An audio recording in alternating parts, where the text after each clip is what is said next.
ഈ ലിംഗശബ്ദത്തിന് 14 അർത്ഥമുണ്ട്. സ്ത്രീലിംഗ, പുല്ലിംഗം.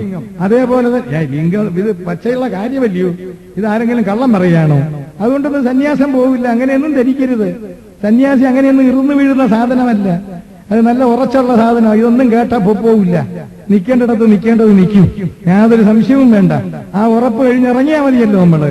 അതുകൊണ്ട് ഇതിന്റെ അർത്ഥം കൊടുത്തിരിക്കുന്നത് ലിം എന്നുള്ള ശബ്ദത്തിന് ലയിച്ചിരിക്കുന്നതെന്നാണ് അർത്ഥം. ലിം ഗമയതീതി ലിംഗ, ലിമഗമയതീതി ലിംഗ. ആരെങ്കിലും ആക്ഷേപിക്കുമ്പോ എഴുതി വെച്ച് പഠിക്കണം. ലിം എന്നുള്ള വാക്കിന്റെ അർത്ഥം ലയിച്ചിരിക്കുന്നത്. ലയനാവസ്ഥയിൽ നിന്ന് ലോകമുണ്ടായി, ലിമ്മിൽ നിന്നുണ്ടായി, ലിമ്മിൽ നിന്ന് ഗമിച്ചു. ഖഗം ഖമ്മിൽ ഗമിക്കുന്നത്, ഉരകം ഉരസുകൊണ്ട് ഗമിക്കുന്നത്. ലിംഗം ലിമ്മിൽ നിന്ന് ഗമിക്കുന്നത്. അതേസമയം ഇവിടെ നിൽക്കുന്ന ഒരു മഹാവൃക്ഷം പട്ടുപോകുന്നു. ജീവൻ വേർപെട്ടാൽ പിന്നെ ശരീരം അവശേഷിക്കുന്നു. ലിംഗം.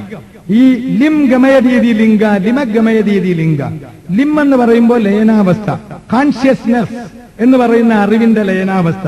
അതിൽ നിന്ന് മാറ്റർ ഉണ്ടാകുന്നു, മാറ്റർ തിരികെ അതിലേക്ക് പോകുന്നു. ഇത് പ്രപഞ്ചത്തിന്റെ സൈക്ലിക് ശാസ്ത്രമാണ്. ഇത് ഒരു സംക്രമണ വ്യവസ്ഥയിലെ ശാസ്ത്ര സിദ്ധാന്തം. അതിനെ ഒറ്റ വാക്കിൽ ഒതുക്കിയിരിക്കുന്നതാണ് ലിംഗശബ്ദം. അങ്ങനെ ലിം ലയിച്ചിരിക്കുന്ന അവസ്ഥ, അതിൽ നിന്ന് ലോകം ഉണ്ടാകുന്നു. ഈ മാവ് തന്നെ പട്ടുപോയാൽ മാവിന്റെ ശരീരം കുറെ കഴിയുമ്പോൾ എവിടെ നിന്ന് ശരീരം ഉണ്ടായോ അവിടത്തേക്ക് ലയിക്കുന്നു.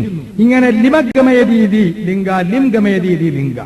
ലിമ്മിൽ നിന്നുണ്ടാകുന്നു, ലിമ്മിലേക്ക് പോകുന്നു. From limb and to limb. ഇതിന്റെ പേരാണ് ലിംഗം. അപ്പൊ പ്രപഞ്ചത്തിന്റെ സൃഷ്ടിസ്ഥിതി ലയഭാവങ്ങളെ കാണിക്കുന്ന ശാസ്ത്ര സംജ്ഞയെ ഒരൊറ്റ വാക്കുകൊണ്ട് പറഞ്ഞാൽ ലിംഗം.